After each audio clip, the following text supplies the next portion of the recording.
Man, probably a fun fact on me is that I like to read. Like I like to read. That's a lost art nowadays. Oh, my great uncle is Jesse Owens. He won 4 gold medals in 1936.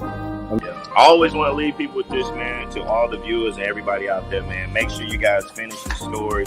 Make sure you guys finish your journey because somebody's going to need it. Yeah. All you got to do is push the back button. That's all you got to do is push the back signal. Try not to think about the future too much so you can maximize the now. Who's your favorite rap artist? Man, to be honest, it's crazy. Tupac always been my number one, right? Like he got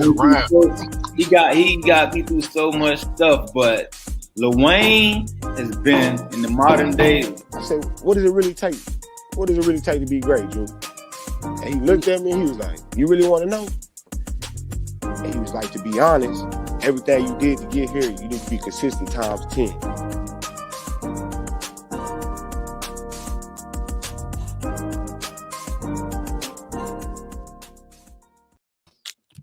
Oh shit! Okay, we live. But look, this your dude, Uncle Leroy. Don't say the Leroy without the Junior. We live on this fantasy football Sunday morning, and this is the Fantasy Football Insight live show, and I'm live from Arlington, Texas, here at STWF Studios, up the street from Dallas Cowboys, who have a 12 o'clock game today. But before we get the show started, I got to get the crew on board and holler at my guy way from up where the hometown of the Boston Baked Bean.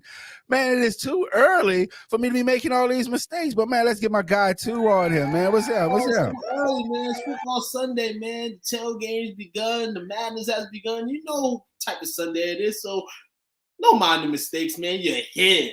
We are here. That is That's true. the most important part.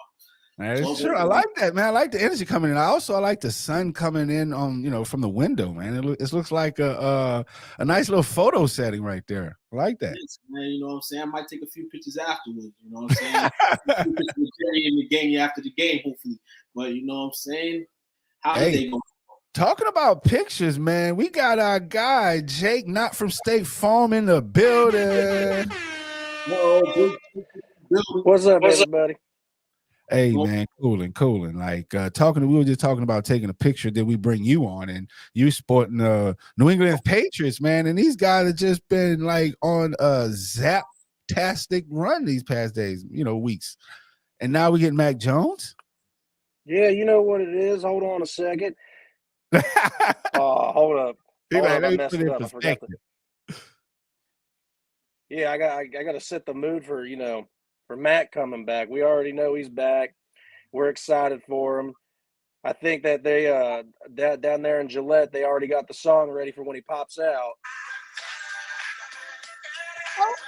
You already know he's back. He's ready to go. It's return to Mac time. Hey, man, see, I was late for the sound check, man. I would have had that drop, man. You know what? We're going to work on that drop, man. Return of the Mac. Okay. Talking about return. This is also return of the Dak Riffic. I mean, what is this Dak attack now? I mean, so we got Dak in up the street in Dallas Stadium, and we got return of the Mac out there in New England. So who's going to have the better game? For all purposes, man, you know what I'm saying? Not going to be a home. I hate to admit it, but I'm going to go ahead and say it's going to be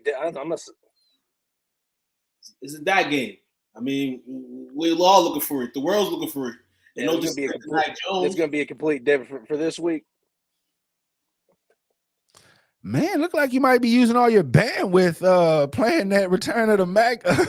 Return of the Mac clip. You jumping. It's like, return up. You're buffering, man. We need you to get that internet usage a little bit down. So we good? You can see us? Okay, we good.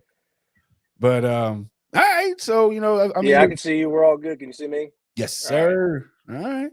You know that to me, that's going to be indicative of the Mac return, because going into his injury, he could not see his receivers, and his receivers couldn't see him. So I think it's going to be a disconnect, just like your internet was a little bit early. So I don't think Mac Jones going to have a better game than Dak Prescott. So I'm going with Dak Prescott on this one. Let's go, Dak. We ready, man. I know. I'm also going with Dak. It's not because of me. You know what I'm saying? I could be at home all day, but if you look at the news clips and you look at everything that's been going on, this is anticipation right here. It's kind of see where the haters want to go to next. I mean, it's also really, it's like a stacked game because who they're playing, the Detroit Lions? Yes, playing the Detroit Lions today. I mean, a lot of teams, go for the pick and not the Detroit Lions. So it's kind of put there. The apples in the trees kind of put there for Dak to have somewhat of a great game. That's what I'm talking about. The deck is stacked in his favor. So, I mean, of course, he should have a better game. So, all right, so we got here. James, she says, I'm excited to see what both of these QBs do after some unknown backup took over the reins full force. All right, Jamie, that's a good question. So who wants to what do y'all think about that one? Yeah, definitely. And more to in this case, because I don't think there's no security in that job. But I mean, if you look at Mac Jones and what he's, gone through before the injury, I would say that it's kind of in a situation for Mac Jones. You know what I'm saying? Zeppy played good. It's not like Zeppy's all the way behind him in terms of development or years in the league. So it's very tough. Going to Chicago tomorrow, even though Chicago, the team is trash, you enter Chicago, which is not a good place to play, especially on a Monday night, and for your return. So good luck with that. All right. So, Coach Lee, he's struggling to join the session. So, but he's out there tailgating. We haven't okay, there we go. We got him. So he's out there tailgating up the street at AT&T Stadium. So this is Coach Lee, Go Cowboys. You see, I had to add the Go Cowboys on there. But yeah, he's like Cowboys. Shout out to my man. Hopefully you have a good day. You know what I'm saying? Won or lost, you know what I'm saying? Enjoy the tailgate, but going to the game, you better not lose, man, because I know coach is going to be mad, you know what I'm saying, coming here tomorrow. Oh, I'll be ready for y'all to lose. So with that, we're just going to jump into our first segment, which is the injury update. Yes, injury update, man. As we all know, man, injuries occur a lot during the course of this season, especially going down, 2 months in. A couple injuries already happened, a couple guys coming back, a couple guys going out.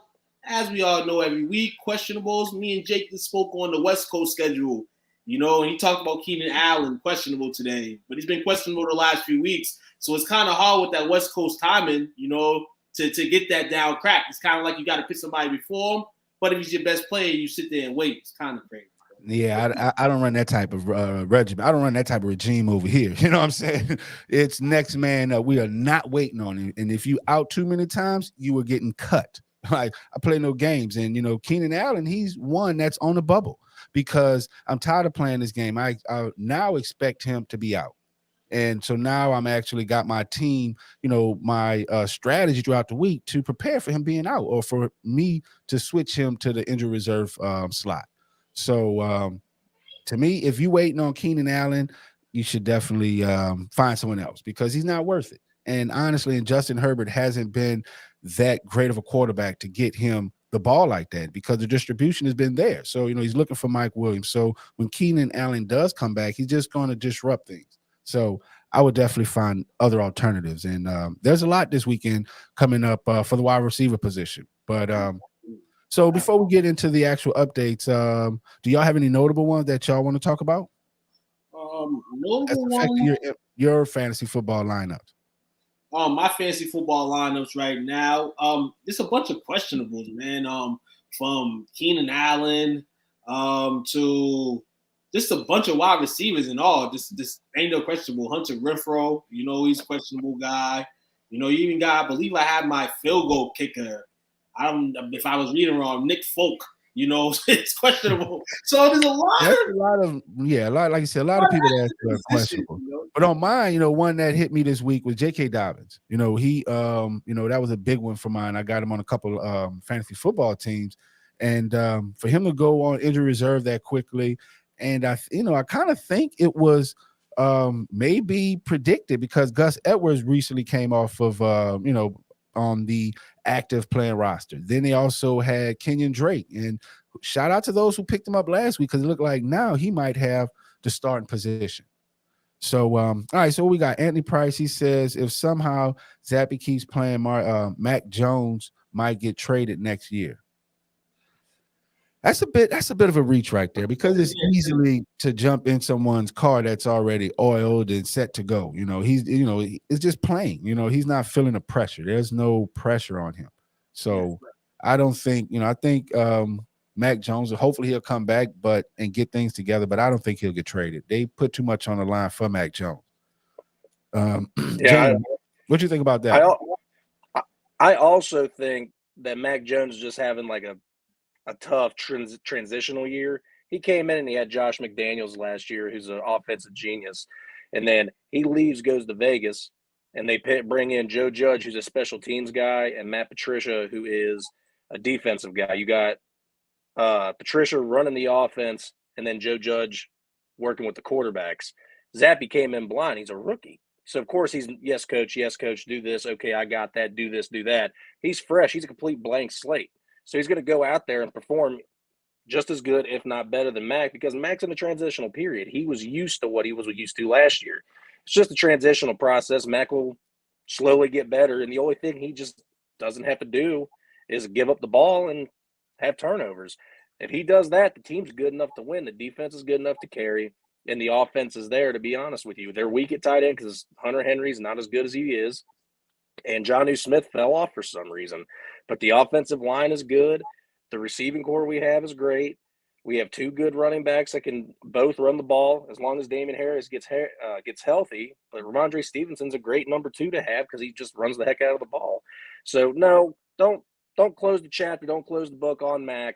Bailey Zappi solidified himself as number 2, and Brian Hoyer is probably the only quarterback in New England on his way out.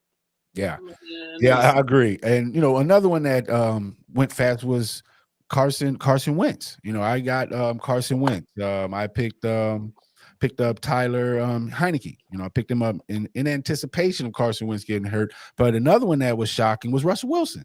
So those, so we got, I think it's Brett Ripon. I don't know if I'm his name, but yeah, that was a big another shocker for lineups. But quickly, so going into these injury updates, we got Sammy Watkins with the hamstring. He's expected to play. So Sammy Watkins will play in week 7 against the Commanders. What do y'all think that will be? Is that a fantasy football impact lineup? Does he impact your fantasy football lineups? Sammy's in and out. Sammy for the last few years has kind of been in and out with production anyway. So I mean, we try to separate fantasy from real life football. Get to it now, and in fantasy aspects, not really. But for real life in the Packers, that's good for him that a veteran wide receiver, after this losing one last week in Randall Cobb, is coming back to your team. But fantasy-wise, no, I don't see any concrete being cemented here. All right. Yeah, not at all. I don't see it either. And also, who's to say Sammy Watkins after his rookie year has just been nothing but injury prone? You'll get him back this week and he'll be out next. So you just never know what you're going to get from the guy. Facts. So yeah, he's fallen short of those expectations that he came into. So next one we got here is Mac Hollins. Mac who? So he said Mac Hollins is optimistic that he will play for week 7. He's the wide receiver, I think, for who are these guys? Las Vegas. No, he's for the Eagles. Las Vegas Raiders. No, he's Las Vegas Raiders. I thought so. He's Las Vegas Raiders, and he only has 1 touchdown on the year. So do you think he has some fantasy football lineup implications? He has some, it's kind of a scheme. It's not an easy game for the Raiders, but it's kind of one of the games on the schedule where they can pick up a win. This actually helps Hunter Renfrow out because they ain't gonna have both of these receivers out today. He's questionable as well. It kind of downfires Derek Carr because as people are mentioning through the comments, shout out to everybody tuning in today that Darren Waller is not available. So if Matt Hollins does play, could have an effect on the fantasy scoreboard. Makes me up. Heard enough. I don't think so. They're struggling out there in Carolina. I think they're ready to tank the season. And yeah, 14-3. So Yeah, I mean, that was definitely for sure. And I see that you walk right into that. So yeah, 14-3, y'all tune in. So next week I have another hot sports opinion on record. So yeah, glad I didn't bet on that. But so back to the injury updates. We got Johan Dotson. He's not expected to play for week 7. Now, going into the season, this guy, he was burning up training camp and he had some expectations out there, but he retweaked a hamstring injury in practice this week, and he's a long shot to play. So do y'all think he's going to hurt some fantasy football lineups? Yep. Yeah, I believe so. Because some people were riding on him. There was guys I seen on that had teams that was very, in terms of value, where they was placing them and where a lot of fantasy experts place him on a weekly basis. It's crazy. Hey, rest and Commanders, Terry McLaurin and Curtis Samuel. You can go get Curtis Samuel probably. You probably can't get none of these guys. That's to me, I think it's going to be a Heineke and McLaurin because those guys had some continuity going in. When Heineke was the starter, so I think that he won't hurt any fantasy football lineups because he's going to key. I think Tyler Heineke is going to key in on those two guys, Curtis Samuel, of course, McLaurin, and maybe their tight end. So I think those guys are definitely going to have a big game today. So next guy, we got Hunter Renfrow, expected to play in week 7. What do y'all think about that one? Hey, you think of these guys right now? Hollins is not really a big name. Waller's not playing. Devontae's playing, but you kind of Devontae can't go out there by himself. This is not Aaron Rodgers. Can't go out there and produce, and win. So they're gonna need somebody to be behind him. So I think this has a 50-50 dip. He's injured. So how much production can he give? And if he's playing, how much can he give you? And he hasn't had the shock that he had last year. There could be some left, but we got to see it. And playing through injuries is going to be one of those obstacles. So this can lean on guys that are looking for flexes in high PPR leagues and, a lot of teams in their league. So, that's a lot.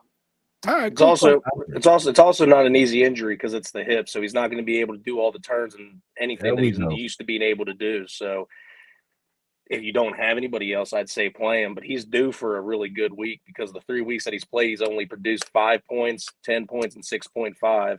Coming off a bye and having some time off, and they're going against Houston, he should have opportunities for catches out there. I agree. Like in the PPR league, because he's going to get looks because, like you say, no one's there. Waller's out. He's like Tu said, he's going to have Devontae Adams. So he's going to get those targets. Now, will those turn into catches and productions? We don't know because, like you said, he has a hip injury, so he won't be as effective on the field. But, he's going to get those targets. So I think that makes him kind of attractive for PPR leagues and maybe a flex position consideration. But, yeah, So next player we got is Marvin Jones. So he's saying that he's playing in week 7. So what do y'all think about this? He's also one that had a hamstring injury. Now, a little bit on Marvin Jones. He's another one that only had 1 touchdown on the year. So he hasn't had any he hasn't had that big season that people was expecting out of him as well. But he has helped Christian Kirk and others on the team with their production. So what do you think about that? Him being in the game today anyway, the way I think Jacksonville will scheme it is he'll probably be like the fourth target there behind Zay Jones, of course, Christian Kirk. And surprisingly, it's tight end day today. So I'm going to pick the tight end Evan Ingram in front of him too. So I wouldn't be surprised if he did relax this hamstring injury. He'd probably need a touchdown for you to get value out of him. I don't think he gets into his zone today, even if he does play. So while it's good to have that veteran leadership to help these young guys, which he's doing, you can do that from the bench as well. Good point. So, I don't. Marvin Jones, I would love his days as a Lion. It's better days behind him for sure. After Stafford ain't there. He's a Jacoby Myers type player, and he gets touches. Like the very last game he played against Houston, he got 11 catches, which is still enough to produce some points. But with a hamstring injury and the limited amount of play, he's not going to affect really anybody's team. He might actually end up hurting them. Yeah. Good point. And it's crazy because I was one of those guys, like you mentioned, on his 11 catch game. I benched him just on the fact, like, hey, there's no consistency with this guy, and I seen him cut up like that on the bench. And I'm like, oh wow! But then guess what? He was hurt the next game, so it was like So yeah, I would definitely look for different options. So this is your guy. Next player up, we got Mac Jones. He's on track to start in week 7. So Mac Jones, he took the bulk of reps in Saturday's practice. Like, who has Saturday's practice? Like, sheesh, man, y'all tough out there. Right. Bill Belichick likes working these guys. Nice. So all right, so Jones has been out on a high ankle sprain, but has been given some reps, and it looks like he's been eased back into the starting position. So he's saying that he's on track to start. So what do y'all think about Mac Jones? I'm gonna give that one to you. What do you think about that one, Jake? I wouldn't personally start him unless you got a bye week. I love Mac Jones, but just the way that his points have gone this year, first week was 10 points, and then he had 14 and 15 points. He's not – I've harped on this since last year. He has no zip on the ball. He does not know how to get it there. He throws up ducks for passes. And that causes a lot of interceptions. And he's been getting tackled this year and dropping the ball as well. So he's not really he's got 1 touchdown pass, 5 interceptions this year. That's not going to produce nothing for you. That's why I was saying whatever week he wasn't playing, play Zappy, because he'll get touches because he knows how to get the ball to the receiver. I love this guy. I really do. And I think that he can produce. It's just you got to get the right guy with him and behind him. And I don't think Joe Judge is it. That's why I think he's been hurt this year more than anything. Wow. All right, man. You could tell you got inside, and that's what we got here on the Fantasy Football Insight Show. We provide our insight. That's great insight. I didn't much think about that, because, wow, yeah, that's good stuff. So what do you think about this Mac Jones injury, this play? Do you think he's going to hurt some fantasy football lineups to help him? What do you think about that, too? Probably going to help some. Because there's some QBs on buys. You know what I'm saying? Actually, be real with you. And in the STWF league, you know what I'm saying? I'm still QB-less. You know what I'm saying? So I have a choice of 3 QBs that I can pick, and Mac Jones is on that top 3 list. Why? Because, though it's Chicago, like we talked about earlier, the Bears, he the way the Patriots offense has been rolling, he should be able to get into it and do somewhat of what Zach was doing. We're not going to say Zappy is the better QB. He was good for that time. As we see, I'll agree with that for sure. The scrutiny around it is where this guy came and who he's like succeeded. Tom Brady's the guy in New England. Was the guy. Comes along Mac Jones, and now Mac Jones has an injury. So everybody in New England is low-key shouting for this man to come back. Why? So you can figure out what he is. First off, mobility with him. Is he going to be mobile enough in the pocket? We know that he likes to move around, and that's how he gets some of his ducks to be completions. And if he can't do that, then that's one sign that he shouldn't be playing. The only reason why they're playing him is because it's a Monday night game against the Bears. Hopefully he doesn't bite the Patriots in the butt.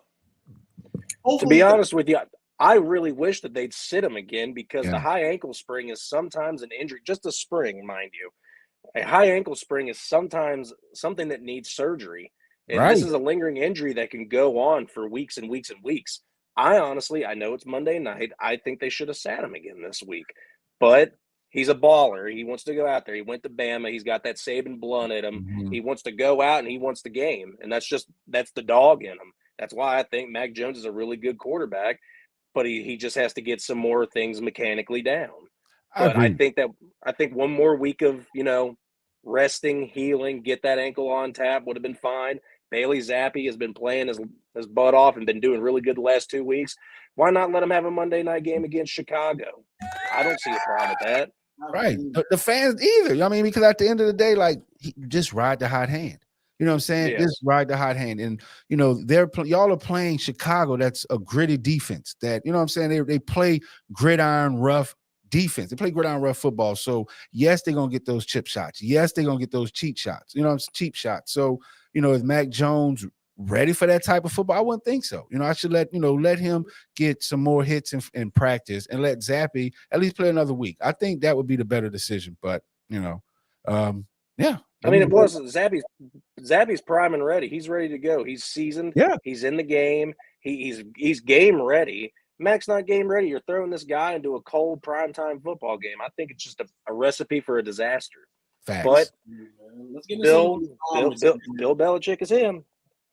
Get some of these comments up here, man, before we go Patriots game day. And I ain't really trying to go Patriots game day. Comment from Jamie right here.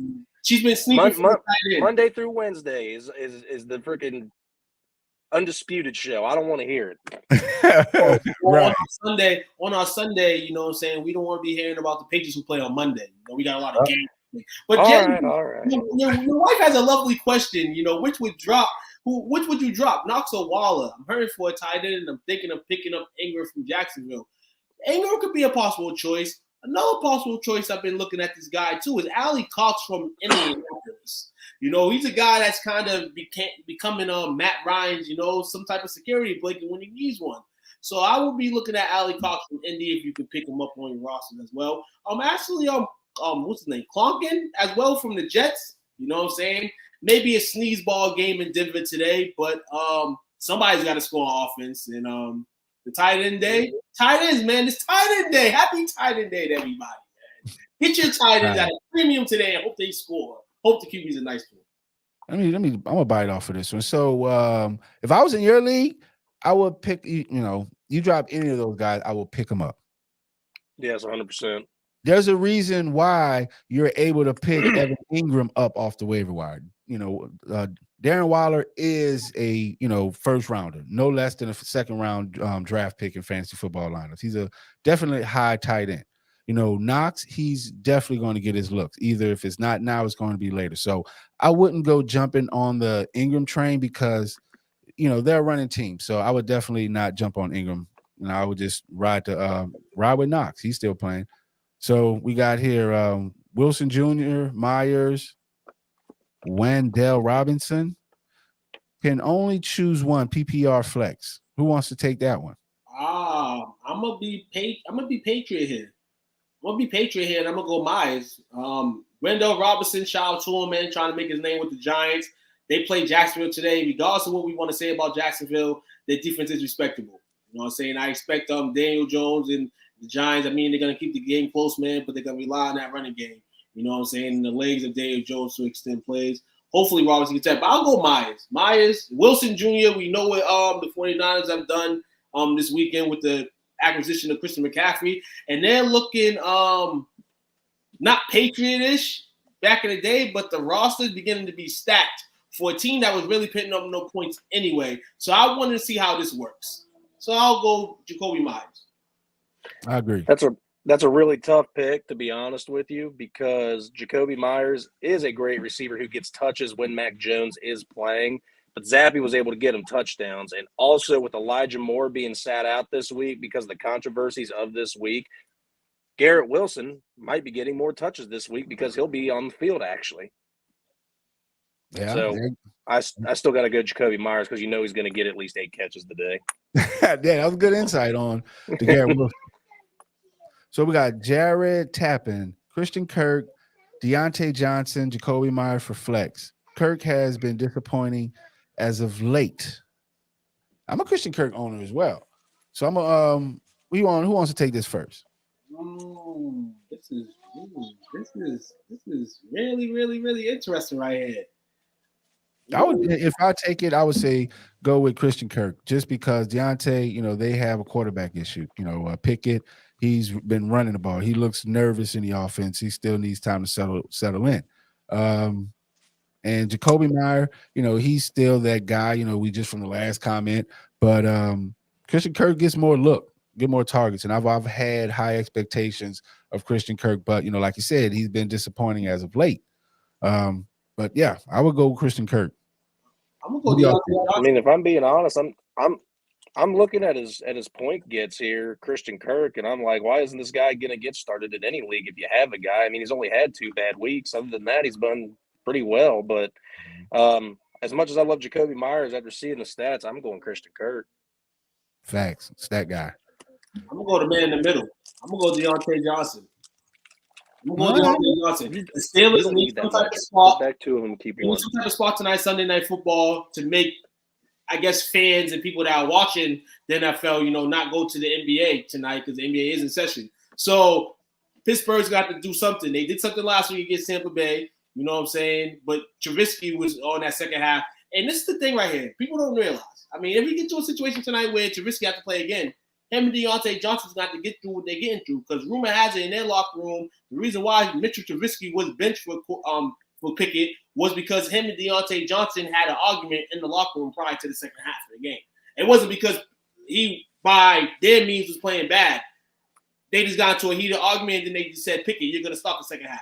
So maybe Trubisky should be playing still for the Pittsburgh. That's probably where Pittsburgh's going to get anything that they want this season. Now, you're going to have Pickett for a minute, you know what I'm saying? And you can develop him, you know what I'm saying? You can let Mitchell Trubisky go out there and run him up, you know what I'm saying? And keep Pickett kind of injury-free. Good point. So next injury we spoke about briefly in the beginning of the show was Russell Wilson has a partially torn hamstring. So I'm going to ask you this before we go on. Do you think he's out beyond this week? Yes. I think he's out beyond this week. And depending on what Denver does according to the schedule and wins and losses, this could be a season in which Denver's probably going to take the shit, I feel, at the QB position. I don't know how they're going to feel with the backup or their players. I don't know if this is going to rejuvenate them or continue to bow them down. But, yeah, this is an injury right now. And this is an injury that's probably been lingering for a bit. But, of course, they wait for losses to happen and more dangerous structure to this guy's injury to make this possible. So, yeah, I think Russell's going to be out long term. Yeah, I'm honestly confused. No, I'm sorry. What did you say? No, I was on you. What did you say? I'm honestly confused with everything that Denver's doing. They went out and made this big contract with Russell Wilson, and now they obviously aren't doing good and they're falling. I saw a report today that they're offering out Jerry Jeudy, Bradley Chubb, and there's someone else. They want to trade these guys out. And I'm like, you went out and got Russell Wilson. And I understand Russell Wilson. I don't like him. I don't think he's that guy.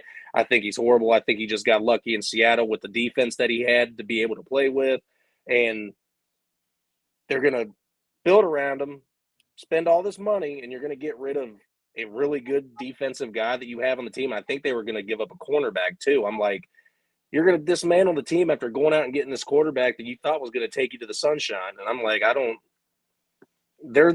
right now they're turning into the Cleveland Browns right before our eyes. And I'm getting so confused with everything they're doing. Yeah. And you can tell, and it's crazy. We're like on the same page because it was crazy because you can tell that the team did not prepare for life without Russell Wilson because they got Brett Ripon is a Canadian-American football player for the Denver Broncos. And he played for Boise State Broncos. Yeah. Hold on. Coach Lee over here. I never even heard of the guy. Thank you. That's what I'm saying. So you can tell that they did not prepare for that. So, I think we're seeing the organization unravel. And that's what we're just seeing. They're ready to just move on. They're counting their losses. And, I think they're just trying to move on.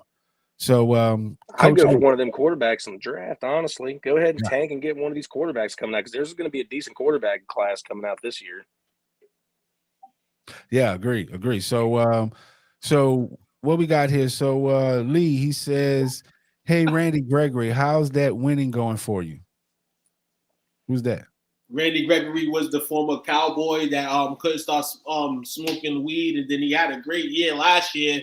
And Dallas said, we're not going to sign you. We ended up signing a good deal with Denver, in free agency, and it kind of was disappointing to lose him. But now looking at the situation and the way Dallas' defense is playing, we may have the last laugh with Randy Gregory. And I believe you just said with the Undisputed show is Monday through Friday, and now I'm like, he's back talking about Cowboys. The only reason why Cowboys came out my mouth, the only reason why Cowboys came out my mouth at all today is because Coach is over at the tailgate party. If I was at the tailgate party, I'd be talking Cowboys too. But I'm letting y'all rock with y'all teams and talk smoothly. I had said nothing about the Saints. Realistically, I ain't trying to say much. No, wait. That's unfair.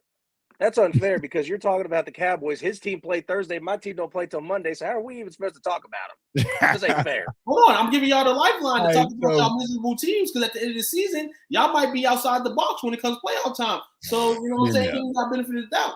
We in there. You All right, know so what I'm let's saying? see. Steven, he says, do you guys think it's worth investing in Jack's backfield? Yes. Seems like they have a bit of an identity crisis in that backfield. No. For fantasy football, for fantasy purposes, it doesn't seem like there's a clear RB1 and RB2 from that team. Agreed. But one thing's for certain is that they're going to run the ball. That's Jacksonville's identity. They are going to run the ball. Now, when you're saying investing, you got to let me know what's your risk reward. You know what I'm saying? Which back you run, you're going to invest in because, is it worth? Yes. But, what are you giving up? That's all.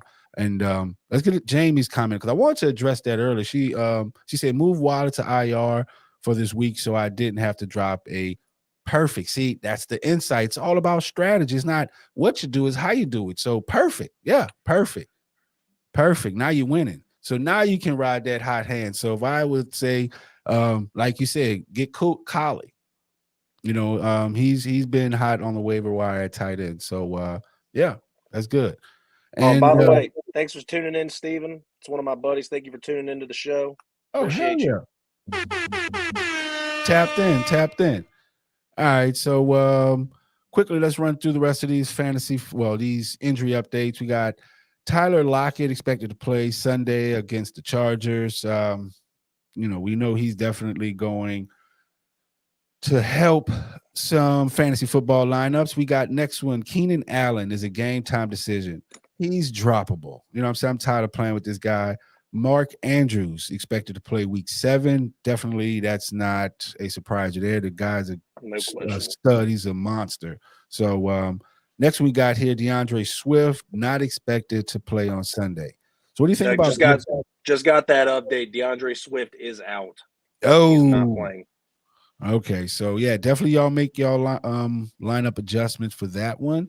So Gus Edwards is in as well. Sorry, I didn't mean to cut you off. Oh no, you're good. You're good. All right, cool. So what do y'all think about that? I'm gonna ask you this. So will he hurt? Was DeAndre Swift absence hurt the Detroit Lions' chances of winning against the Dallas Cowboys?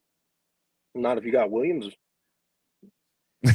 Anytime you have a running back, I'm not saying go out and get his backup, but in some cases there are running backs that are behind the starter that are just as good, and whenever they go out, they have big games. For example, Dalvin Cook and Alexander Mattison. Alexander Mattison, whenever Dalvin Cook is injured and he gets to start, he averages like 26 points every game. He's unreal. Forward to Dalvin Cook getting hurt so they can start Madison. You're right. Exactly. Yeah. And then you got DeAndre Swift, who has Williams behind him, who gets 2 touchdowns a game, even when DeAndre Swift is still playing. DeAndre Swift does all the hard work, and then he scores the touchdown because he's the boss. J.K. Dobbins, you don't know what you're going to get from him. Getting Gus Edwards is another guy you need to pick up just in case if you know that you got an injury-prone running back. And, I mean, the New England's different, but having Damian Harris and Ramondre Stevenson is not even a bad idea.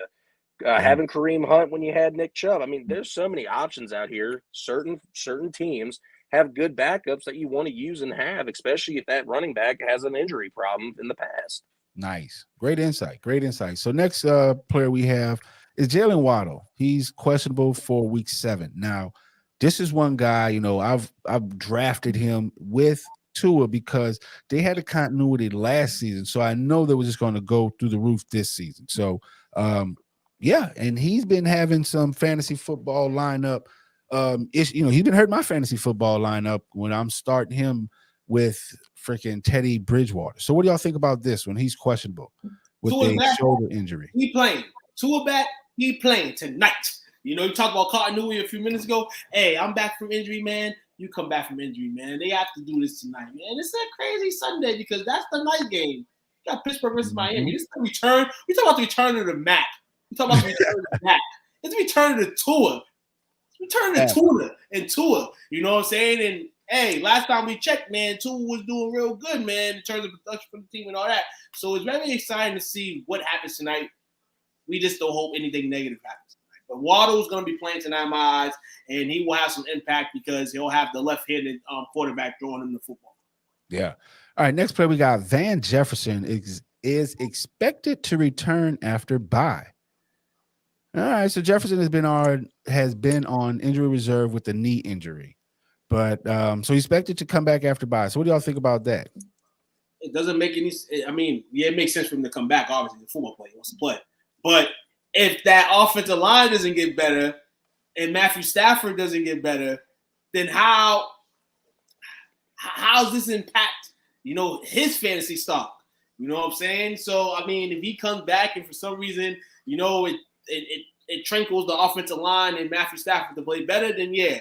But we're doubting that. I'm going to doubt that first. I don't think anything can happen in that regard. Van Jefferson had a small year last year, though, before he fell into the shell and then had to bring Odell Beckham in to ensure that they had some great core at wide receiver.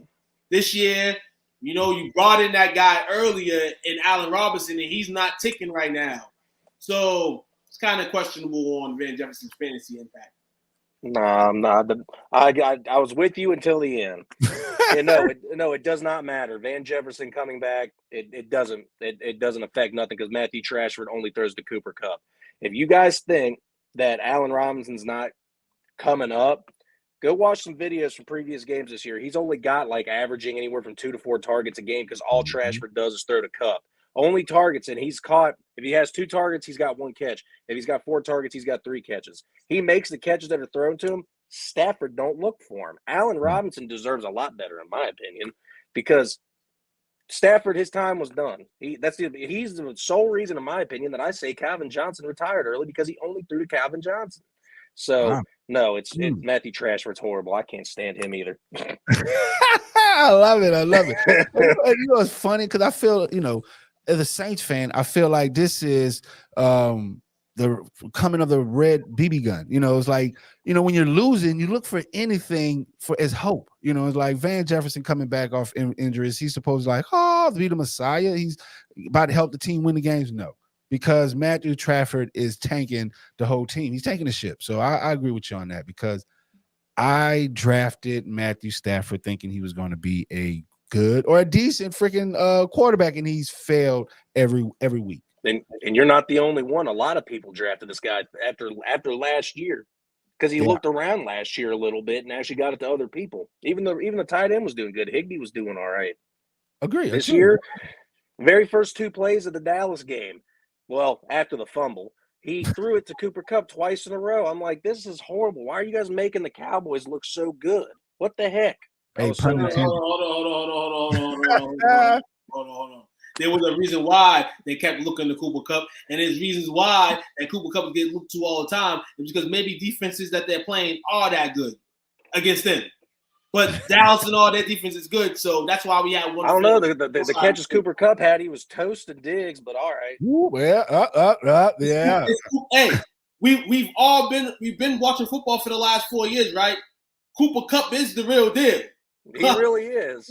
So my point exactly. You know what I'm saying? And what's Diggs? Diggs is a 50-50 guy, right? 50%, 50% not? Yeah. Cooper Kupp's going to take his chances 8 days a week. Yeah.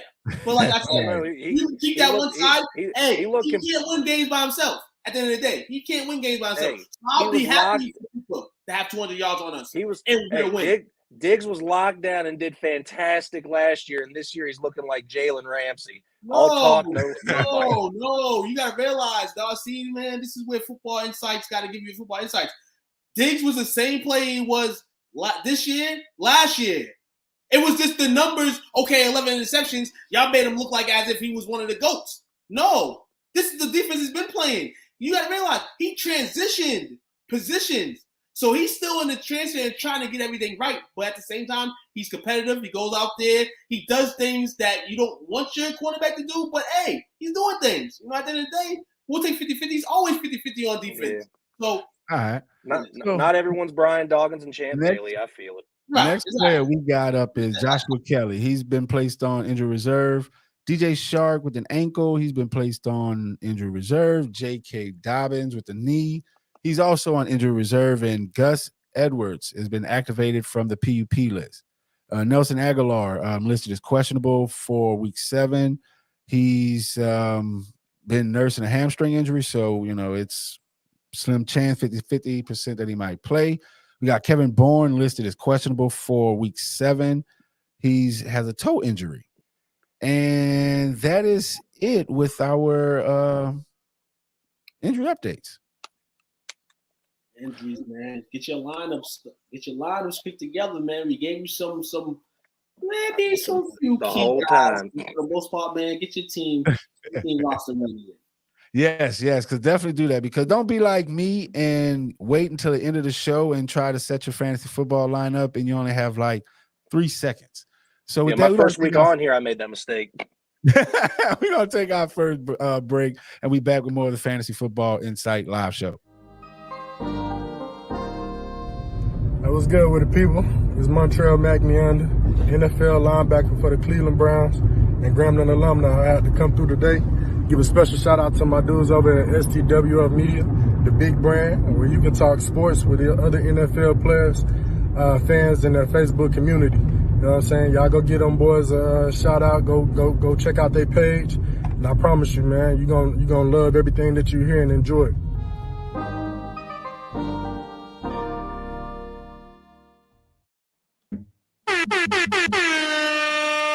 And we are back with more of the Fantasy Football Insight live show. This your dude, Uncle Leroy. Don't say the Leroy without the Junior.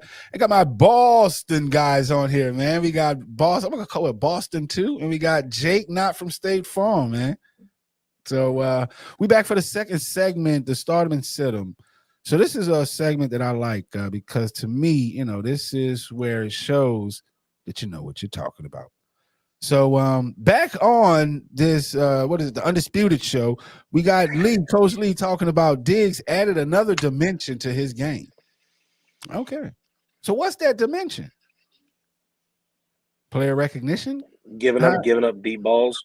Being a second-year player, man. Being a second-year player and is able to just, be a name. And it's a sophomore slump. It's all right. He'll be back. It's being a name. No, it's being a name in the NFL. Regardless of what I think of Diggs or whatever y'all think of Diggs, he's making a name for himself in the National Football League, and we can't say nothing about that at all. Regardless of, like you said, if he's getting beat all day, he's still making a name for himself. When you look at cornerbacks, his name still comes in the top 5, top 10. So.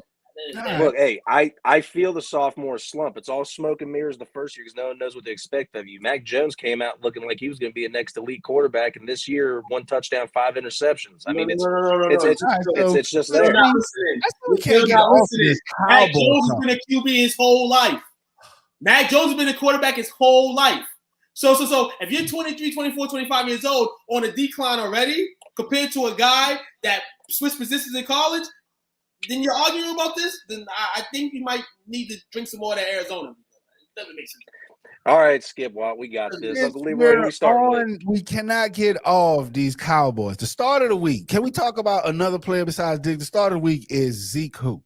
So what do y'all think about this? Oh, man, Zeke Elliott, man. Shout out to you, man, for making the start list this week. Real talk, because all the haters, you and you. Hold on.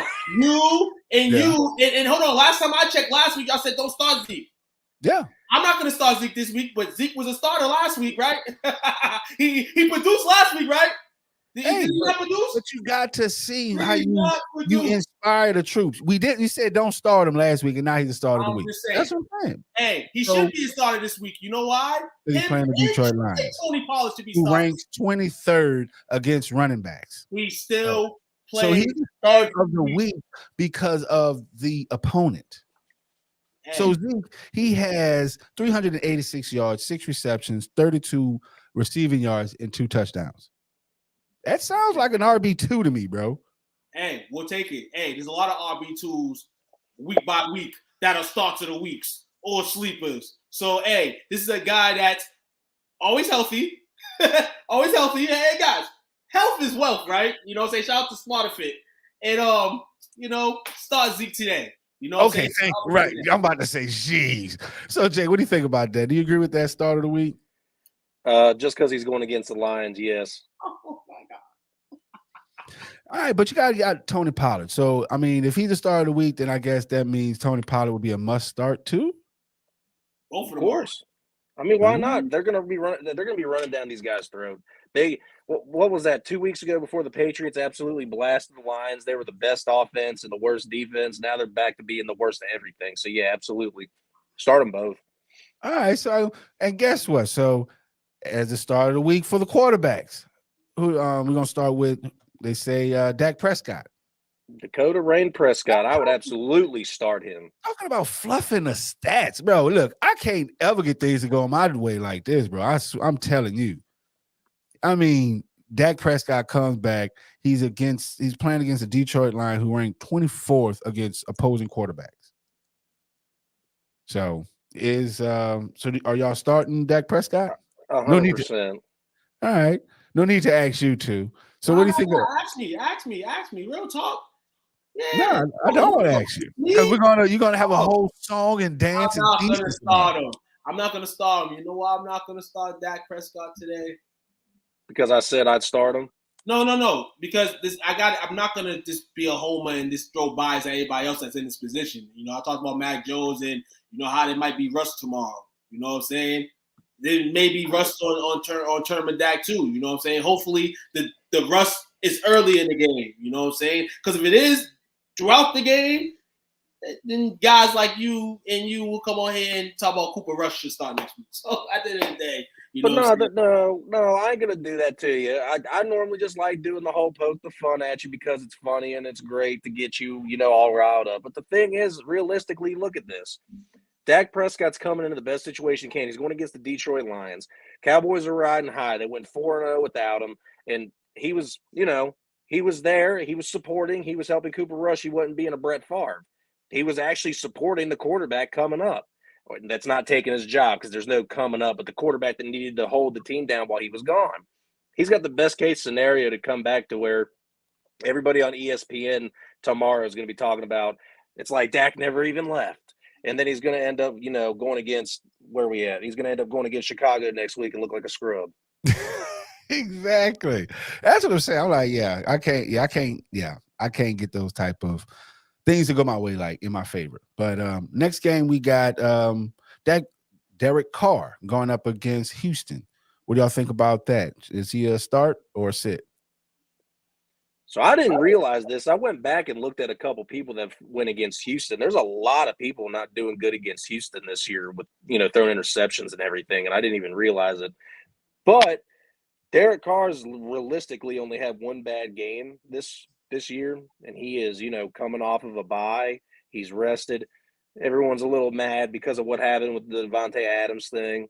That's another conversation for another day. I ain't getting into that.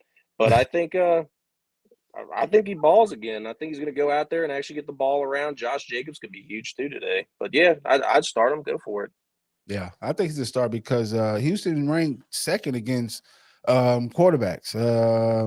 So that's, like you said, they've been pretty good against them. But I don't know. I think Carr. We spoke about the injury updates. I mean, he doesn't have any targets. So I don't know. I think come on. I'm not sold on him even after a bye, bro. I'm going to say sit Carr. That's it.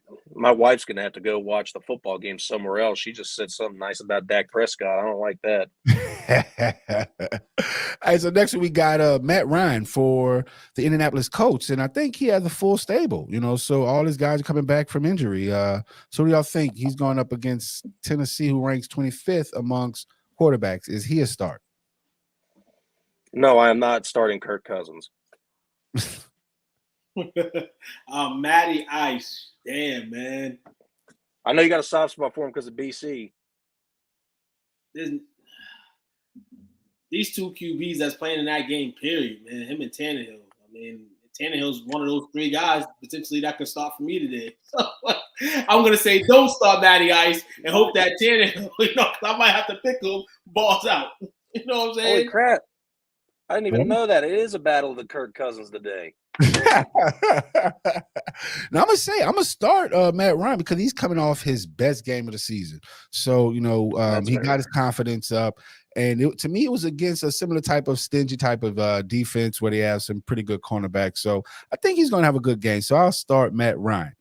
So we got sleeper this week for the quarterbacks is Jimmy G going up against Kansas City, who ranks 32nd against opposing quarterbacks. Damn, really? I didn't know that. That tripped me up. Yeah. Like, to me, hey, if you need a quarterback and you need some points and you're looking like, someone that might be under because they started Benjamin that Thursday game, I would start Jimmy G. I'll pick him up and start him if you need some extra points from a position that you might be lacking, because he's in line to have a big game because they're going to have to put up points against Kansas City. Well, I'm hoping Coach Lee's in the building because I normally have one burning question for him every week. I try to have one, and with you just telling me that, I got Tom Brady in the starting lineup right now going against Carolina, and I got Jimmy G sitting on the bench. Coach Lee, who am I starting this week? Uh-oh, we need answers. He's in the building. We need answers, Coach Lee. Y'all, damn well who you starting today. I want to start the GOAT, but he ain't been the GOAT this year. And I understand Carolina likes giving up big plays. It's tough. This dude, Jimmy, this might be, these sleepers and starters were probably named before the trade Thursday night, but start Jimmy G. Real talk. Start Jimmy G. I don't question between him and him to start the GOAT or him. It's just crazy, man. As long as Tom Brady's going through this divorce, you probably would go to Jimmy G, but listen, he's man. in. I got him in. In the building. All right, so next player asleep, we got Tua Tagovailoa. I'm going to tell you, it took like 2 years for me to really be able to say this guy's name. I didn't, it was too many syllables. But Tua Tagovailoa, is he a sleeper for this week? What do y'all think? He's been cleared to return in week 7, going up against the Steelers, who ranked 27th against opposing quarterbacks. Yes, definitely a sleeper. He's definitely a sleeper because you don't know if you're going to wake up out of a sleep mad or happy. You know what I'm saying? And that's the case with Tua tonight. And like I said earlier, based on what he's done before the injury. So, yeah, he's definitely a sleeper. 50-50 chance, man. So if you need somebody tonight and he's available for some reason, go at him, But, yeah, he's a sleeper. True sleeper. All right, next quarterback, we got Ryan Tannehill. He's going up against Indy, who's ranked 18th against opposing quarterbacks. So what do y'all think about him? He'll have 3 interceptions today. Yeah, it's coming down. Might be coming down to Heineke. I'm just hearing all bad reports about all these quarterbacks. Tannehill, Jake's giving bad reports. I was reading on Tyler Heineke, but Green Bay gives the fewest points up to offenses in the league, and yeah, so looks like Matt Jones, doesn't have all the negativity, within those lines. Yeah, Tannehill. For the sake of playing the Colts, I would play him because I don't know. Nah, I won't even play him. I would not play Tannehill. Wouldn't play him or Matt Ryan. The last time these two teams played, it was atrocious. And I feel both of these defenses will come to play today. I wouldn't start none of those old guys. This should have been the Thursday night game since it apparently is a trash bowl every Thursday. Yeah, that was the worst game I seen this Thursday. Yeah. Man, that Andy Dalton made me so sad. Did you see that slow-mo they called to him jumping in the end zone? Listen, I seen it. I hated it. But next quarterbacks to sit, we're on the sit now. So quarterback, they got Jared Goff going up against Dallas. So what do y'all think about that one? Is he a sitter or a starter? Sit. Yeah, Dallas ranked 8th against opposing quarterbacks. So yeah, even though at one point, Detroit's been putting up numbers, I think Dallas might be able to slow them down. Next quarterback to sit is Marcus Mariota going up against Cincinnati, who ranks 7th against opposing quarterbacks. Is he a true sit or a starter? A start. He's a sit. All right, cool. Justin Fields going up against New England Patriots, who ranks 17th against opposing quarterbacks. What do y'all think about Justin Fields? Jack Jones is definitely going to be picking him off. All right, so he's a sit? Absolutely. All right, so we got Russell Wilson, who's a sit. So I guess going up against New Jersey, who ranked 12th against opposing quarterbacks, but his replacement is Brett Ripon. So is he a sit? Yes. Exactly. He's a sit in the behind until you see what he's about. Yeah, he's a sit. Now, this is why I was, on the rails about Evan Ingram and don't really go after him, because they're going up Trevor Lawrence. He's the bus alert going up against New York Giants, who rank 15th against opposing quarterbacks. Do y'all think he's the true bust for this week, Trevor Lawrence? I never talk bad about Trevor Lawrence. I think he's going to be a fantastic quarterback still, but he ain't there yet. And I think the Giants are going to make him look like a fool. Yeah. So, yes, he's going to be a bust. Yeah, the Giants did a number on Aaron Rodgers, Lamar Jackson, so I think he's a true bust alert. So we want your running backs to start. Keenan Walker III, the guy I've been telling y'all about since freaking week 1. Yes, I do feel like the GOAT here. You know what I'm saying? This is why I tell y'all you got to watch our show. I'm tell you about this guy since week 1. He came in last week, had a phenomenal game. And guess what? Who benefit? This guy. So's the next guy on the list, too. I looked at that list. You talked about both these guys. Yes. Damon Pierce. Yes, a running back for Houston. Another good guy. So he's a start. Travis Etienne. So circling back to the question earlier when someone asked about should they invest in Jacksonville's backfield, I'm like, yes, because both of these guys are either going to have a good game. It's one or the other. You know what I'm saying? And It's on you to go and do your research and figure out who's going to be playing more, in that. So I'm like, to me, those are odds that I like. That's in my favor. I am a James Robinson owner. So, yeah. What do you think about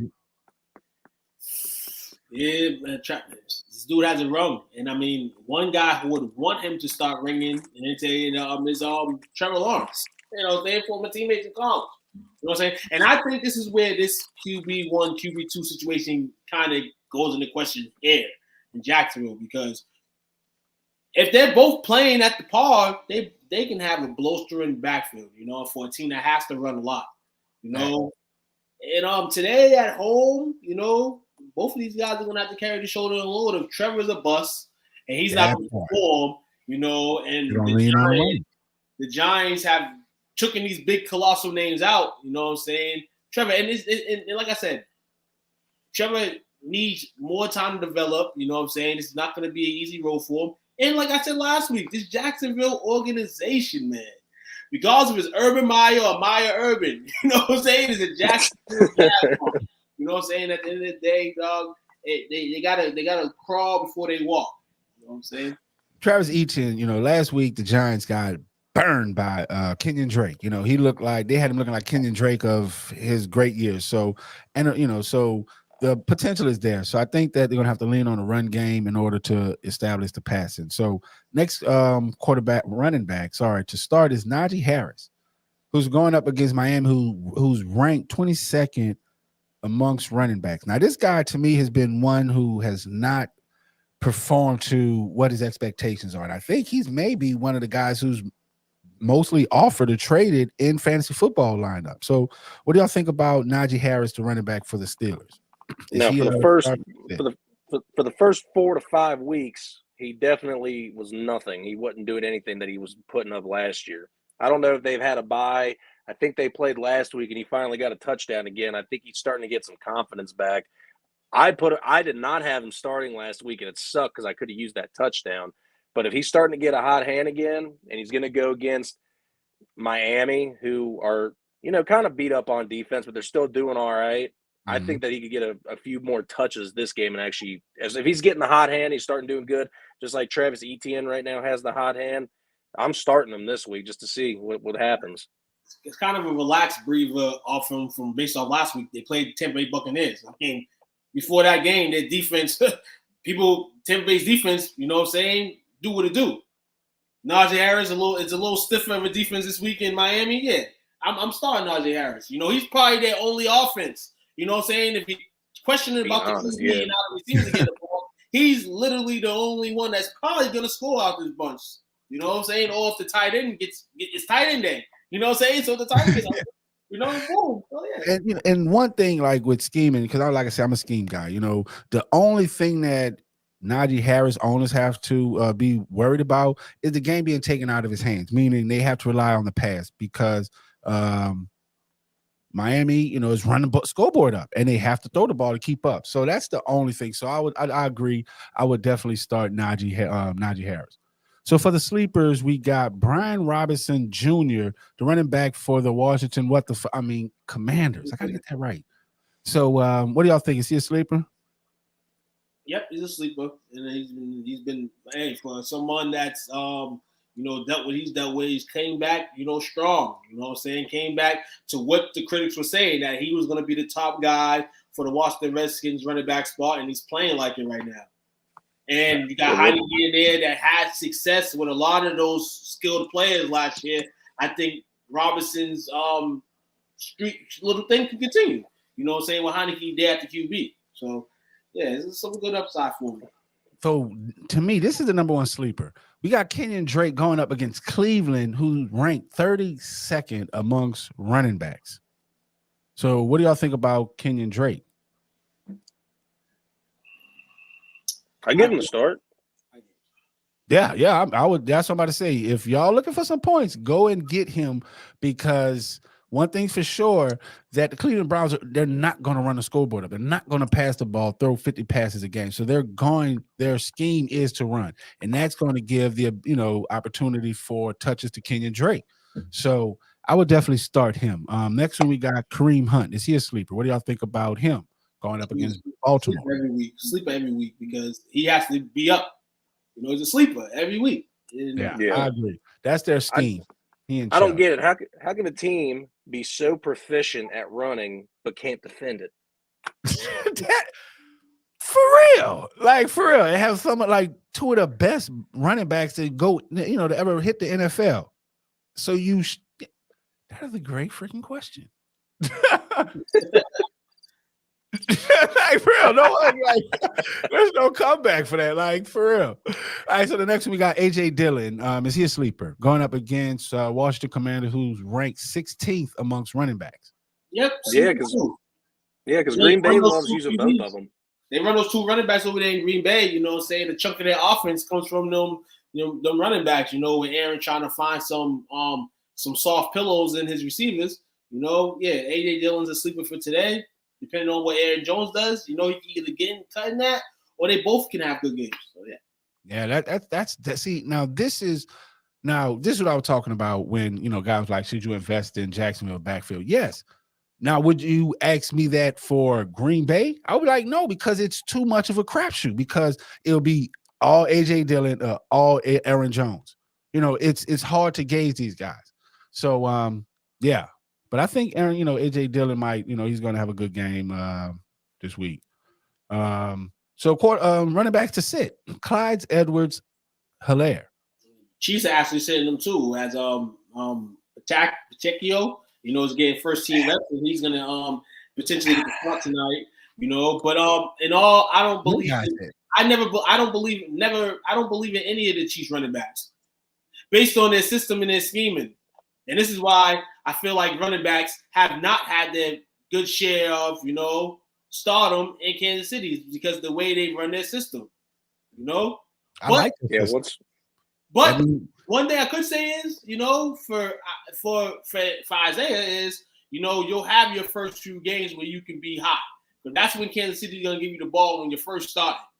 They're going to give you the ball when you're first starting. Sound like what they did with Clyde Helaire.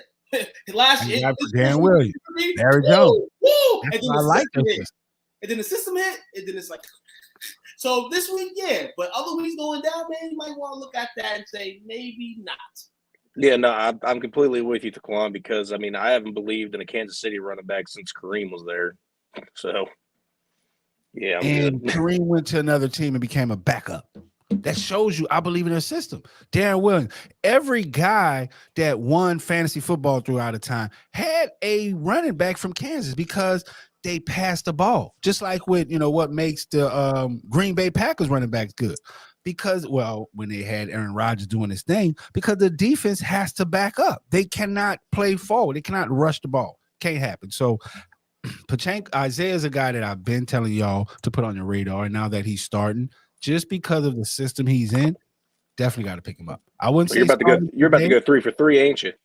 That's what I'm saying. I picked him up. I already had him, but I'm not going to start him today because he's playing the San Francisco 49ers, who's ranked 3rd against the run. But I would definitely stash him and be ready to start him. Now, another running back to sit, James Robinson. Now, on the flip side, his partner, Travis Etienne, is the starter. So, okay, I guess he's a sit. But this guy has 4 touchdowns. Already has 340 yards on the year.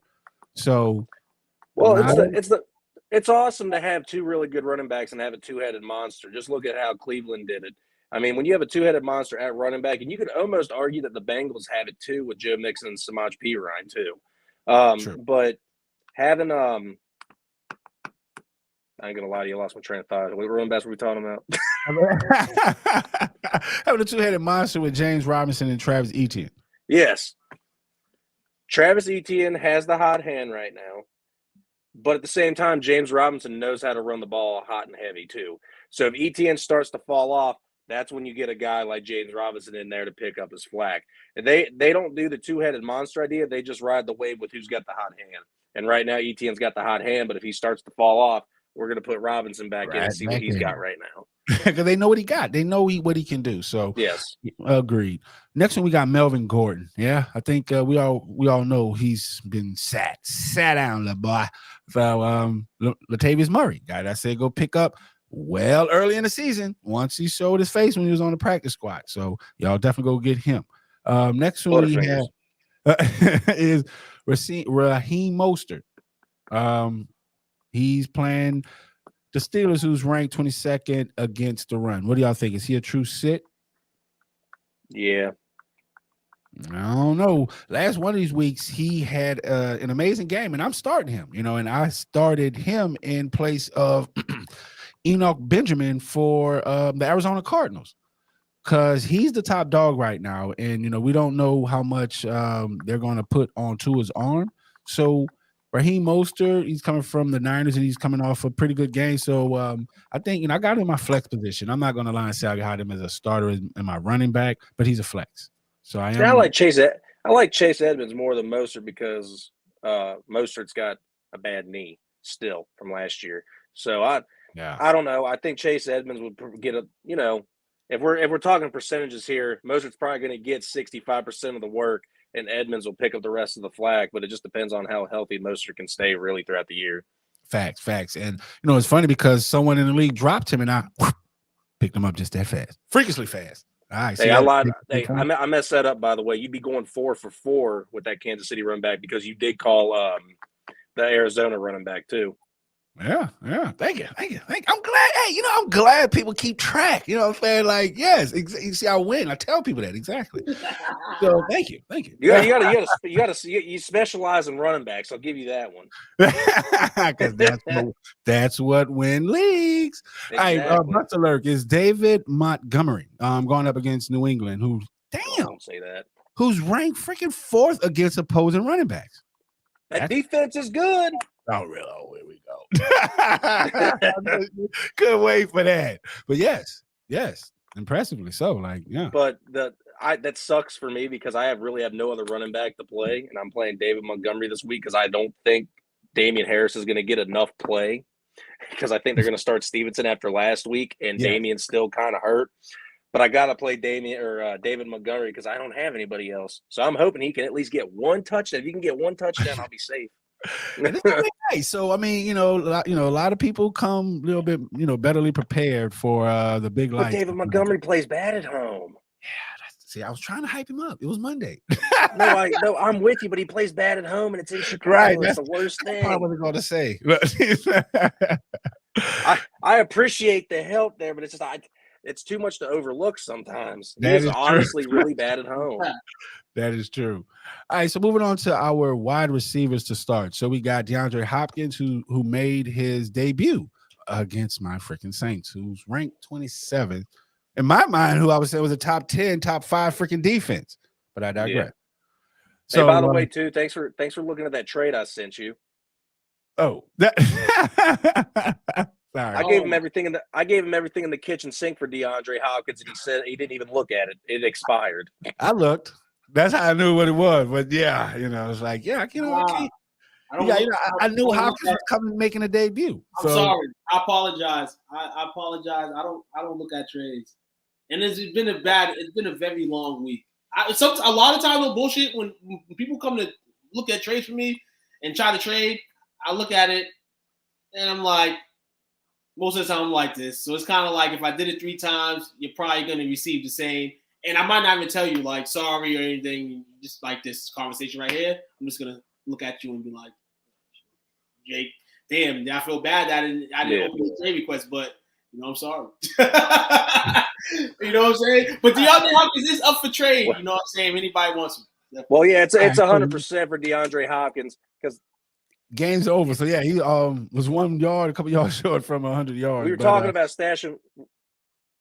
What'd you say? Yeah, we were talking about stashing players last week.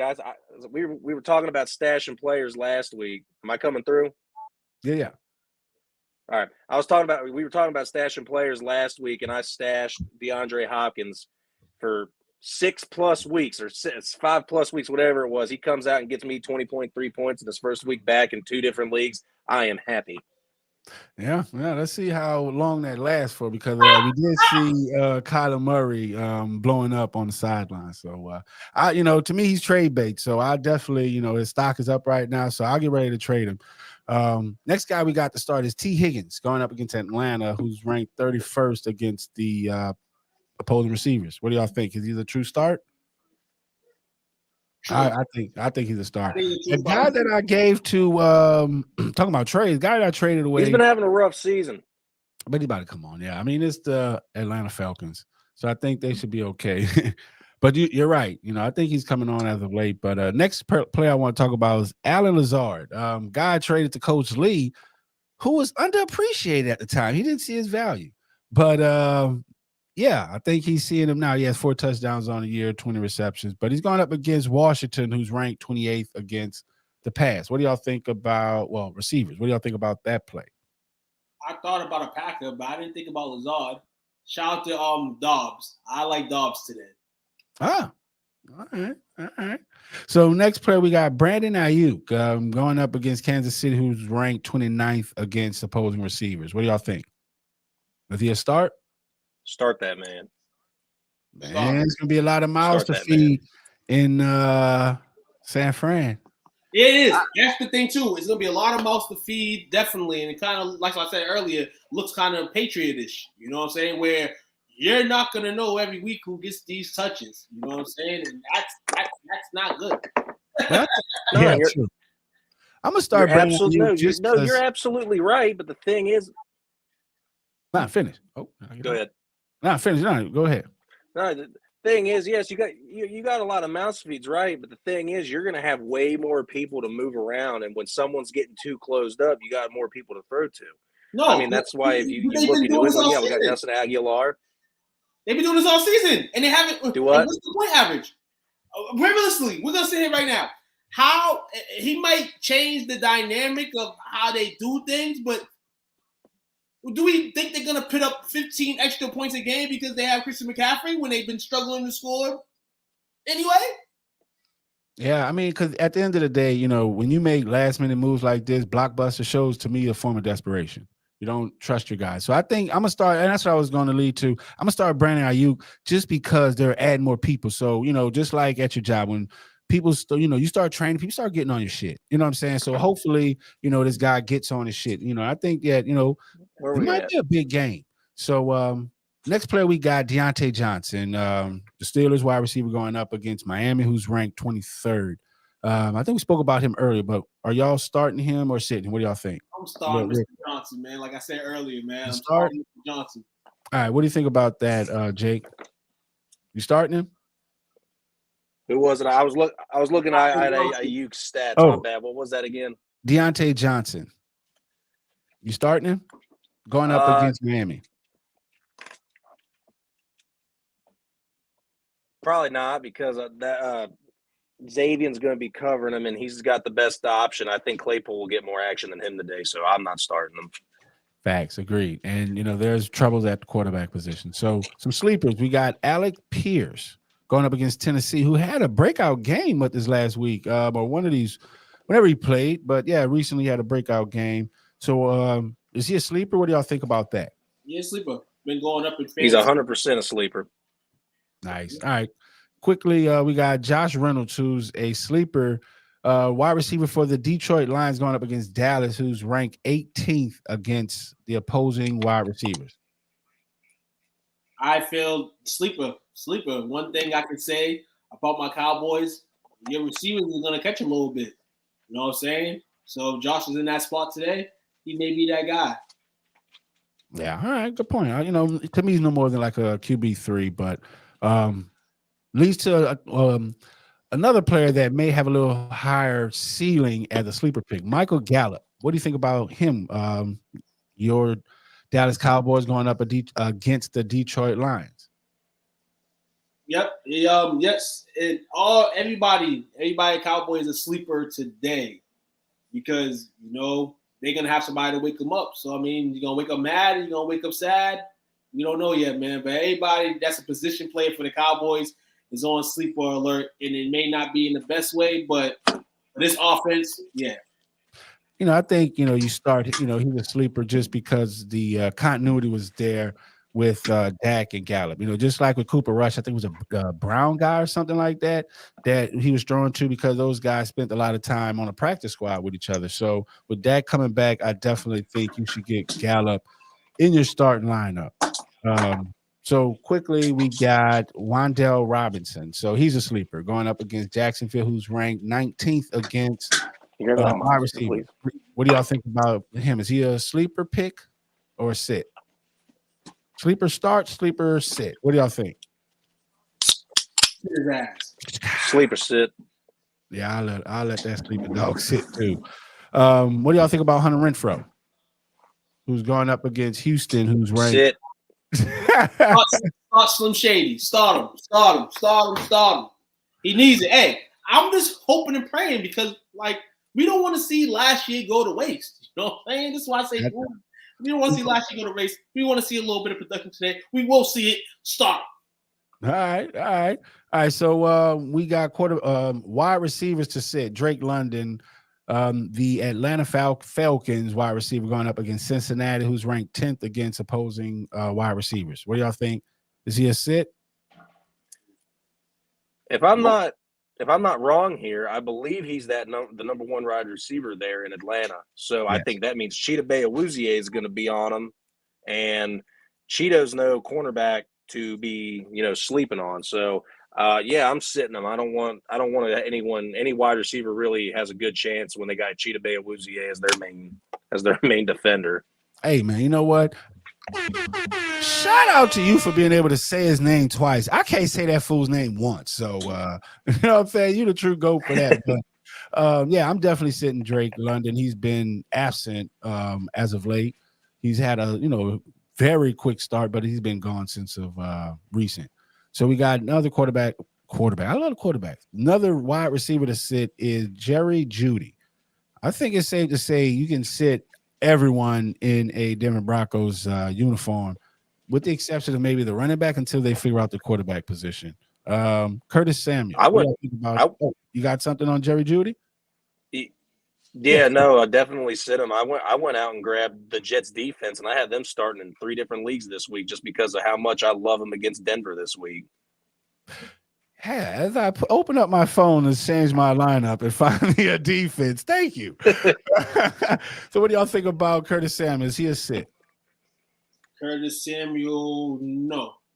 He has to. He's not a sit. No. He's not a sit. From the fact that Heineke's going to need him to step the hell up today. Heineke's first day back in the office. Not only is going to need Terry McLaurin to do his thing, but he's going to need Curtis to do his thing as well. And I feel like they have he's a much of a veteran that the way Green Bay's been struggling, he will be able to get some pieces in there. All right, cool. I think Green Bay locks McLaurin down today. So I believe that the guy on the other side will be able to do something. All right, so we got Garrett Wilson. He's saying I'm going with 2 on that one. I'm with him. All right, so we got Garrett Wilson as a sit. I agree with you too on that too. We should start Curtis Samuel. So Garrett Wilson, I think we spoke about him earlier in the show. Is he a sit?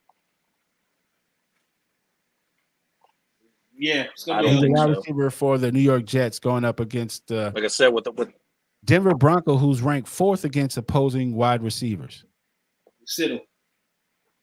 Yeah, because Denver Broncos has been pretty good on defense we're locking down their top cornerbacks. So almost to the end of this list. So we got bust alert. Sheesh. This one hit home. Is Christian Kirk.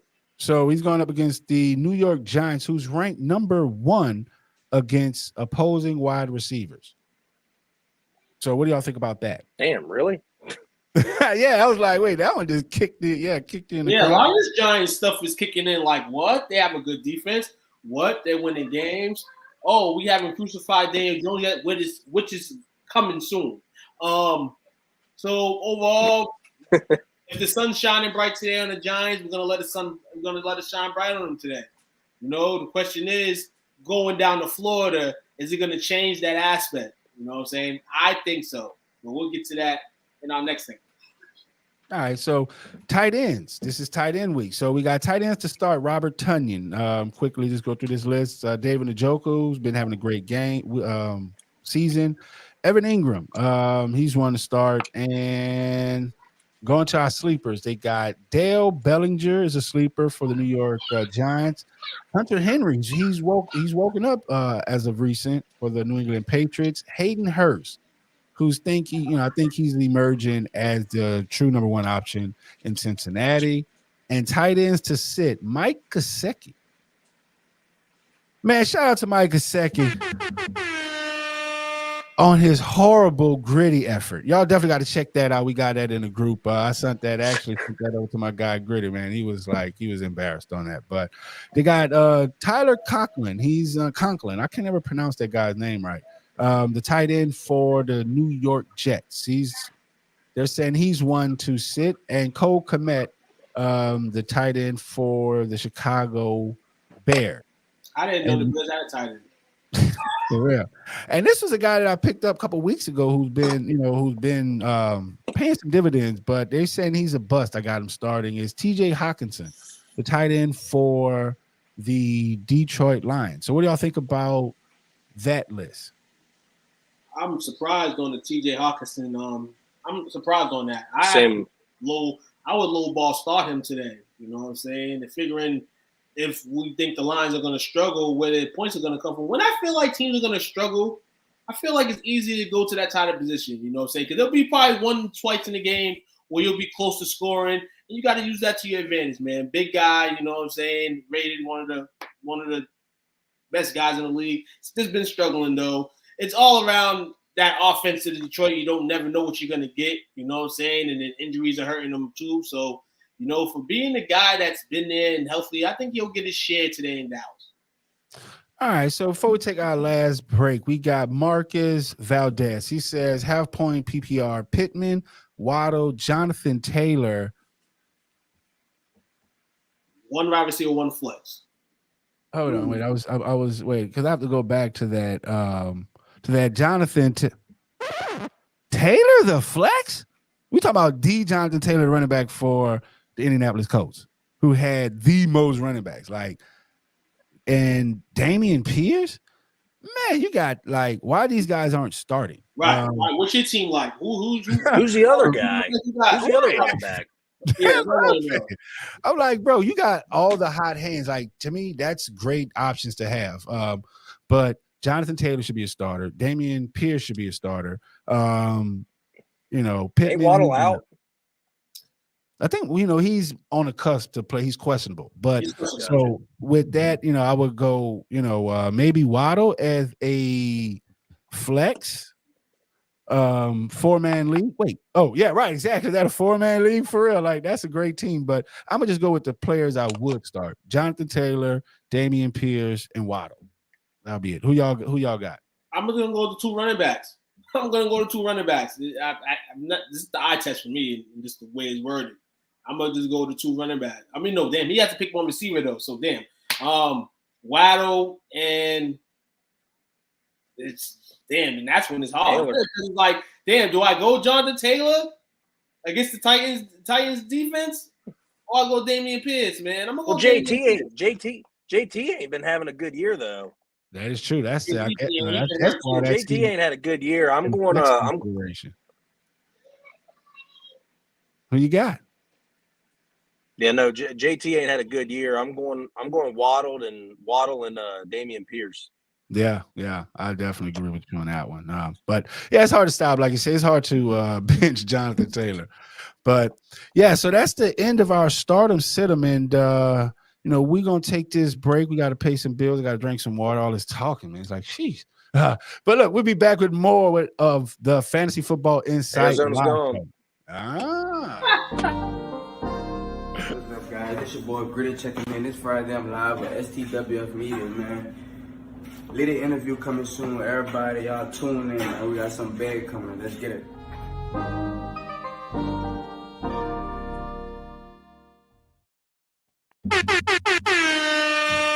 We back with the final segment of the Fantasy Football Insight Live Show. And shout out to my guy Gritty, man, doing big things, man. Y'all see everybody doing the Gritty. It's in hockey, it's in tennis, it's in golf, it's in everywhere. So shout out to my guy, man. He's the true dance guru.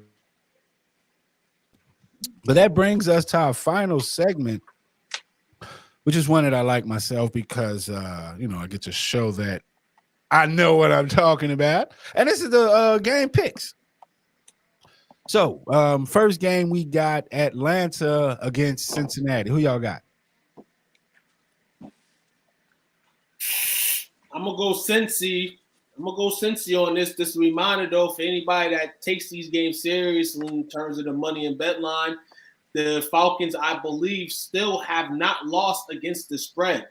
So there you go. But I'm gonna take the Bengals to win outright today. Okay. All right. Cool. So who you got, Jake? I got Cincinnati. All right. Cool. I agree. Cincinnati. Detroit at Dallas. Who do you got, too? Landslide. DC for life. Really? I kind of figured you would say that. All right. Just because I am the resident Dallas Cowboy hater, I am going for Detroit. Ooh. So next game we got Indianapolis at Tennessee. Who do y'all got? I'm gonna go Indianapolis. All right, who you got, Jake? I'm going Tennessee. Yeah, as much as I hate their music, I love the Tennessee whiskey. I'm going with Tennessee too. So next game we got Green Bay at Washington. Who do y'all got? Aaron Rodgers played terrible last week. I don't know how old he's going to look today, but I don't want to play Aaron Rodgers coming off a loss. I'm going to take Green Bay. Agreed. Well, I'm going Green Bay too. Who do you got, Jake? I'm taking Green Bay on that one. All right, cool. We all Green Bay. Next game we got Tampa Bay at Carolina. Wow. Who do y'all got? Ooh, I can't pick Carolina. I got Tampa Bay. Yeah. You can't. Yeah, I got to go with the GOAT. I'm going Tampa Bay. Who do you got, Jake? I'm going Tampa as well. All right. Next game we got New York Giants at Jacksonville. This should be I don't know because, like I said, Giants been good as of late. Who do y'all got? I'm gonna go Jacksonville upset. Oh, who do you got, Jake? I'm taking the New York Football Giants. Same here, because the better the Giants are, the lesser the chances are of the Cowboys winning their division. So I'm going Giants. Go Giants. Next game, we got Cleveland Browns at Baltimore Ravens. So, this is a division game. Who y'all got? Oh man, I just I'm gonna take it. Last time I'm taking them, they lose today. All right. So who do you got, Jake? I really don't want to because of how much I hate Schmuck Jackson, but I guess I got to go Baltimore. Oh, I'm all for Baltimore. I'm rocking with Baltimore here too. So who do you got? New York Jets at Denver Broncos. I'm gonna go Denver Broncos. I've been seeing the thing with the backup QBs looking somewhat good. I'm gonna go Denver in the Mile High in the upset today. I'm just gonna have fun. You know how weird it is here. You know how weird it is hearing someone say, "I'm taking the upset and not taking the Jets." Right, that is true. Uncle Leroy, I think you know how how much I like doing this, I think I need you to have it queued up at some point and hit a button for me because I'm taking the Jets, Jets. Yes, sir. Hey, I'm telling you, I'm not going to miss sound check next time, but I'm going with the Jets with you, too. I'm rocking with the Jets. I've been saying the Jets since last season, so I'm going with the Jets. Next game, we got Houston at Las Vegas, the 3:05 game. Who do y'all got? I'm going to take, for the sake of it, I'm going to take Vegas. All right, we got Vegas. Who do you got, Jake? I switched my pick. I'm going Houston.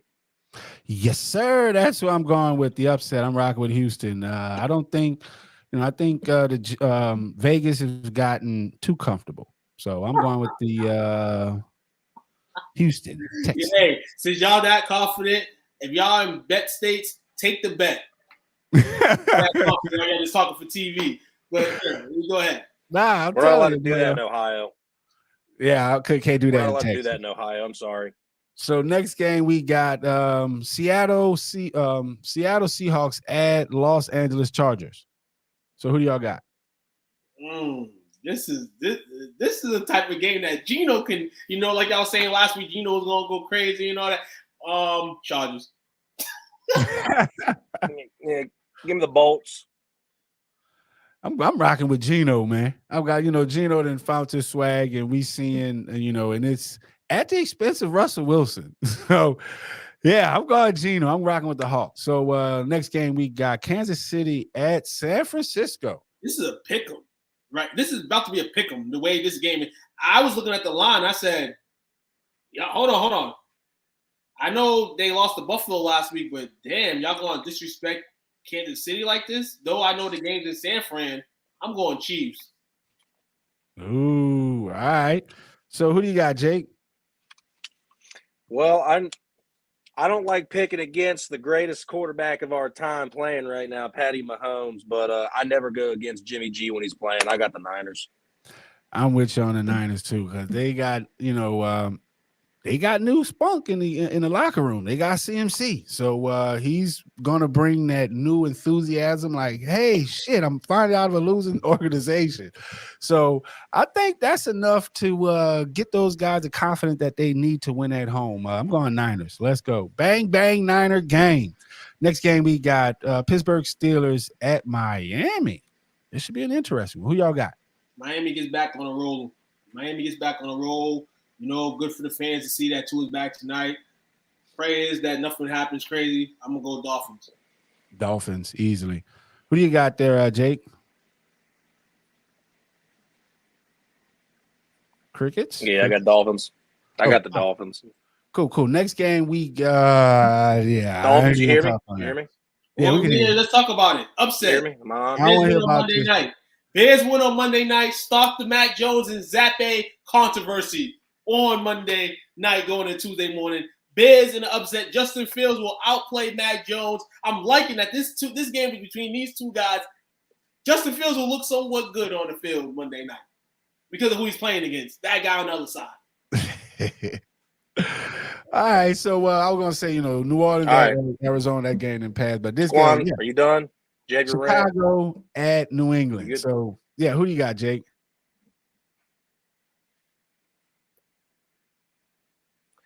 Well, you should already know by now. It's the New England Patriots, of course, because we got the return of the Mac coming. They are taking over. It is time to go. Let's go. It is the start. And that's it. And with that, that is the end of our Fantasy Football Insight live show. Definitely appreciate everybody that hung out with us, man. This is what we do it for, and appreciate you, Coach Lee, for tapped in with us up the street, man. So hopefully, you guys win and we don't talk about you in our group. But y'all definitely check us out, our Facebook group, Sports Talk with Friends. If y'all podcasters, content creators, anything, if y'all need a home, a studio home, y'all look us up. If y'all in the Dallas area, y'all look us up, STWF Studios. Y'all can Google us, YouTube us, Yahoo. We are everywhere, STWF Studios. But y'all got any shout outs? I see you didn't flip the jersey over the Who Day. I want to give a shout out to all the losing teams. You know what I'm saying? Because y'all praying for a win today. want to give a shout out to all the winning teams today because you want to keep on winning. I want to give a shout out to all the QBs that are coming back because in the QB kingdom, you never want to lose your spot. And there's going to be a few guys playing for their spots. Mac Jones, going to be playing for a spot. And give a shout out to everybody that commented today, man. Tuned in, man, for a lovely Sunday Fancy Inside Football show. And to that, how about them Cowboys? Let's go, baby. We got 8 minutes. Ain't nobody got time for that. But hey, yeah, you know what I'm saying? We're going to see what y'all do today. So you got any shout outs there, Jake? Yes, the shout out to you guys as always. Thank you for having me here. I greatly appreciate it. I say it every week. I have a lot of fun coming in here talking to you guys. Anybody that's in my friend group that joined in today, I saw Steve and my wife as always. All you guys are fantastic. Coach Lee, we missed you today. Can't wait to have you back next week. Also, who they gonna think and beat them Bengals? Nobody. Well, Dallas already beat them. Thank you, because I ain't had no words. But look, with that concludes our show. We appreciate y'all tapped in. Till tomorrow, y'all tap in. We got shows every day of the week. We appreciate y'all, and we out.